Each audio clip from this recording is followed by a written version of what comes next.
Síndrome de burnout vem afetando profissionais da saúde durante a pandemia. Papa Francisco fala sobre a importância do jejum, da fofoca na quaresma. E ainda, a pesquisa revela variação de 22% no preço do combustível em Belo Horizonte e região metropolitana. O Horizonte Notícia está no ar.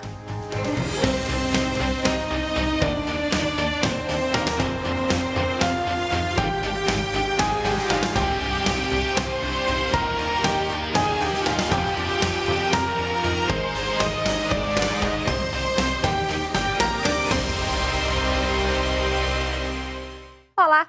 A síndrome de burnout é um distúrbio psíquico caracterizado pelo estado de tensão emocional e estresse provocado por condições de trabalho desgastantes. Normalmente, professores e policiais estão entre as classes mais atingidas. Mas com a pandemia, muitos profissionais da área da saúde estão desenvolvendo a doença. Dias difíceis, pandemia no auge, enfermarias e UTIs lotadas e excesso de trabalho. Essa é a rotina da maioria dos médicos, principalmente aqueles que estão na linha de frente no combate à Covid-19. Mas o que parece ser simples como nervosismo, cansaço e distúrbio emocional, na verdade pode ser muito mais grave do que se parece e transformar no que os médicos chamam de síndrome de burnout. É um distúrbio, um transtorno psicológico em que o profissional, no caso da medicina, vai estar com um processo de extremo estresse. E ele vai apresentar alguns sintomas, e são comuns à síndrome em outros profissionais também, que é dor muscular, dor de cabeça. Pode acontecer também alterações de humor, de dificuldades de memorização, isolamento social. Muitas vezes a pessoa também pode ficar com pessimismo, baixa autoestima. E por esses sintomas serem muito parecidos em muitos momentos com outros transtornos, como por exemplo o transtorno depressivo, muitas vezes ele pode ser confundido ou até mesmo o próprio profissional não se atentar, que o que está acontecendo é esse processo de esgotamento. Os sintomas iniciais podem ir além e se transformarem em palpitação, pressão alta, insônias e até crise de asma. Por isso, identificar o quanto antes é fundamental para um tratamento correto.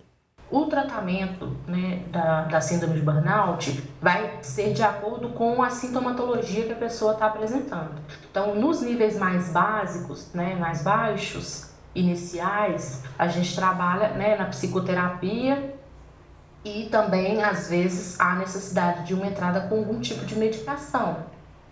Muitas vezes o profissional médico se automedica, então é uma outra coisa que a gente tem que ter esse cuidado, mas que ao perceber, ter essa sensibilidade que não está bem, que precisa realmente de ajuda, ele vai procurar um colega, para que possa ser avaliado de uma forma mais complexa. A síndrome de burnout tem chamado tanta atenção da comunidade científica internacional que em maio de 2019, a Organização Mundial de Saúde reconheceu a síndrome como resultante de estresse crônico no trabalho e incluiu na classificação internacional de doenças que passa a vigorar a partir de 1º de janeiro de 2022. Segundo este especialista em direito médico, a síndrome tem acometido mais em mulheres.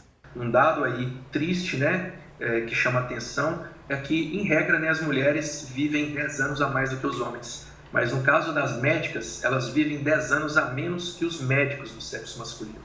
Então, é um quadro aí muito, muito preocupante, E é importante lembrar também que não acomete só aos médicos, mas todos que atuam na área da saúde. Então, médicos, enfermeiros e até as pessoas ligadas ao setor administrativo e serviços gerais na área da saúde são acometidos pela síndrome.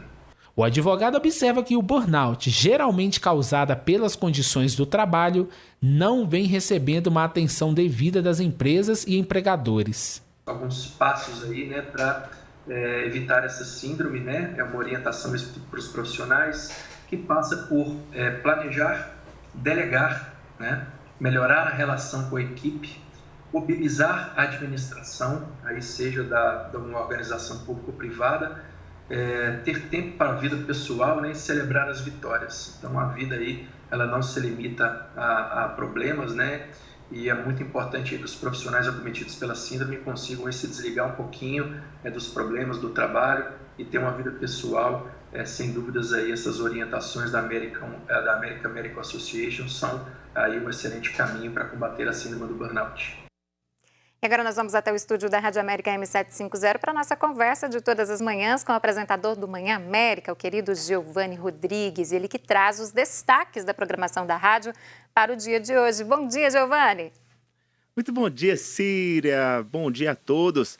Vamos começar falando aqui do Tribuna Livre, daqui a pouquinho às 11 horas. Tribuna Livre de hoje traz aí notícias sobre política local, nacional, cidades e muito mais aí para você, tá bom? Olha só, o Tarde Viva desta terça-feira, você confere todos os detalhes sobre a declaração do imposto de renda. Também vai poder tirar suas dúvidas e conferir dicas importantes, viu? Hoje, a partir da 13h, com a jornalista Janaína Regiane. Olha só, com 17 anos de atuação, a Colmeia Centro de Educação e Profissão contribui para o processo da formação humana e desenvolvimento de crianças e adolescentes e suas respectivas famílias. A instituição passa a contar a partir de agora com a escola profissionalizante de informática e mídias sociais. E o Falando de Vida de hoje à tarde, né, dessa terça-feira, recebe a diretora voluntária da Colmeia, a Maria Vânia Magalhães, para dar detalhes sobre a novidade. E você não pode perder, tá bom? Hoje, a partir das 4h30 com a nossa amiga jornalista Lina Freire. Olha, vamos aos destaques agora do fim de noite dessa terça-feira. Memorial da Arquidiocese de Belo Horizonte divulga o primeiro volume da cartilha Educação e Patrimônio, com o tema Conceitos Patrimoniais sobre o conjunto arquitetônico da Pampulha. A produção faz parte das atividades do Memorial Arquidiocesano para o centenário da Arquidiocese de Belo Horizonte. Você vai conferir todas essas informações hoje no programa Fim de Noite com Rosemar de Oliveira, a partir das 10h30, tá bom? Quero convidar você a interagir com a gente aqui na rádio através do WhatsApp Ouvinte América. Você pode mandar o seu pedido de oração, o seu pedido musical. O nosso WhatsApp é o 319-9412-2179, tá bom? Toda a nossa programação você acompanha na Rádio América M750, Rádio Cultura M830 e também através do aplicativo Rede Catedral. Síria. Tá certo, Giovanni. Muito obrigada. São várias as formas de interação aí, então, com a equipe da Rádio América AM, né? Tem o WhatsApp, tem o aplicativo Rede Catedral para você fazer seu pedido de oração, fazer o pedido musical e interagir com toda a equipe, como eu disse. E o André Cristino já está por aqui para nos atualizar sobre as principais notícias desta manhã. Bom dia, André. Bom dia, Síria. Bom dia a todos. Vamos começar falando do coronavírus. A situação está complicada nunca deixou de estar complicada, mas agora está mais preocupante, né, aqui na capital. Muito preocupante, né? A gente tem dos três indicadores, 2 no nível vermelho e a taxa de transmissão praticamente explodiu. É a segunda maior desde o início da pandemia. Vamos dar uma olhadinha nos números. A taxa de transmissão hoje na capital é de 1,2. Na sexta-feira era de 1,06, ou seja, aumentou 0,14 essa taxa. O que quer dizer essa taxa? Quer dizer que de cada 100 pessoas infectadas, o vírus é transmitido para 120 pessoas, o que faz com que seja um aumento exponencial do caso de contágio na capital. A taxa de ocupação da UTI está em 74,7%. Na sexta-feira era de 70%. E a ocupação das enfermarias está em 58,3%. As taxas estão aumentando bastante. Vamos ver o número total de casos. Já são mais 2.750 mortes na capital. Os números sobem bastante, 115 mil pessoas foram vacinadas. E se a gente for olhar as pessoas que receberam as 2 doses da vacina, está hoje na faixa aí de 5% do público-alvo que a Prefeitura de Belo Horizonte espera imunizar até o final do primeiro semestre. Então está muito baixa ainda a taxa de vacinação para a gente pensar em um controle da pandemia. Amanhã haverá uma reunião do Comitê de Enfrentamento à Covid na capital e há uma previsão para que a cidade volte a fechar. Pelo menos essa foi a orientação dos secretários de saúde municipais numa reunião que ocorreu ontem na Comissão Nacional de Secretários de Saúde. Eles sugeriram que todos os municípios do Brasil adotem um toque de recolher de 8 horas da noite até às 6 horas da manhã. E a orientação de infectologistas é que esse toque de recolher dure no mínimo 3 semanas, né? Vamos aguardar então. André, como é que está essa questão do consórcio de vacinação? Pois é, ontem teve a reunião, né, dos municípios para a criação de um consórcio municipal para a compra de vacinas. Foi decidida pela criação de fato desse consórcio, será criado um CNPJ para comprar as vacinas.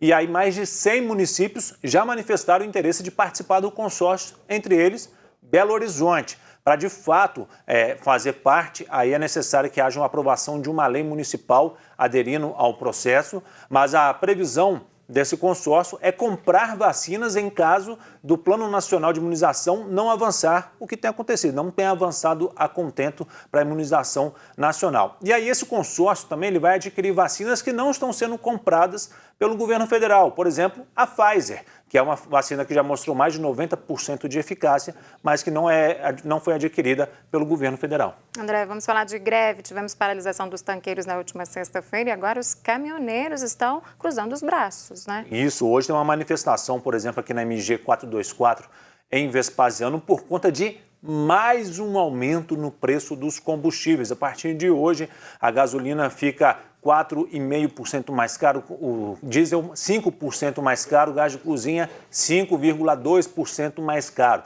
Se a gente for olhar desde o início do ano, a gasolina já aumentou 41%. Ela era vendida na refinaria a R$ 1,82, agora está a R$ 2,60.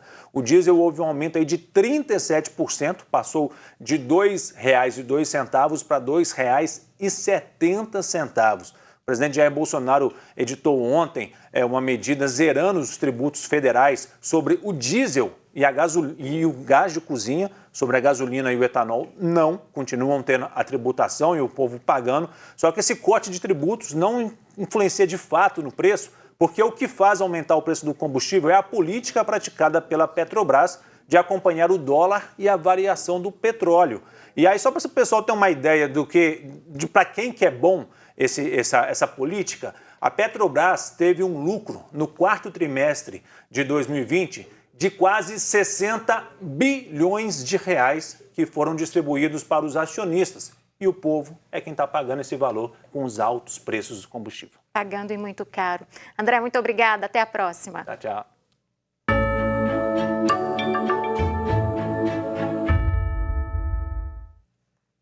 A 58ª Assembleia Geral da Conferência Nacional dos Bispos do Brasil foi adiada em 2020 e neste ano vai ocorrer de forma virtual no período de 12 a 16 de abril. No contexto de pandemia, a presidência da CNBB buscou alternativas para a realização do encontro anual do Episcopado Brasileiro e encontrou como melhor opção a forma online, por videoconferência, assim como outros encontros já realizados desde o ano passado. E o tema central da Assembleia diz respeito ao pilar da palavra, proposto pelas diretrizes gerais da ação evangelizadora da Igreja no Brasil. Mesmo sem a possibilidade de votação de um documento que vai ser debatido, no entanto, vai ser debatido o tema Casas da Palavra, animação bíblica da vida da pastoral nas comunidades eclesiais missionárias. Os bispos também vão aprovar, como de costume, mensagens ao Papa Francisco, à congregação, para o clero e ao povo brasileiro. Durante a Assembleia, também vão ser apresentados os relatórios do presidente e do econômico. Este também vai ser o primeiro encontro do episcopado com a presença do novo núncio apostólico no Brasil, Dom Jean Batista de Quatro, que terá uma audiência online com os participantes. Um jejum que não provoca fome. Jejum de fofocas. Foi o que sugeriu o Papa Francisco ao final do Ângelus no último dia 28 de fevereiro. Antes de se despedir dos fiéis presentes na Praça São Pedro, o pontífice desejou um bom caminho quaresmal, dando 2 conselhos: um jejum das fofocas e o outro, a leitura diária de uma passagem do Evangelho. Auguro a tutti un buon cammino in questo tempo di Quaresima. E vi consiglio un digiuno che non vi darà fame, digiunare dai pettegolezzi e dalle maledicenze, in un modo speciale. In questa Quaresima non sparlerò degli altri, non andrò dalle chiacchiere, e questo possiamo farlo tutti. È un bel digiuno questo. E non dimenticate che sarà utile pure ogni giorno leggere un brano del Vangelo, portare il Vangelo piccolo in tasca, nella borsa, e prenderlo quando si può, qualsiasi brano. Questo fa aprire il cuore al Signore. Daqui a pouco, o especialista fala sobre a declaração de imposto de renda de 2021. Voltamos em instantes.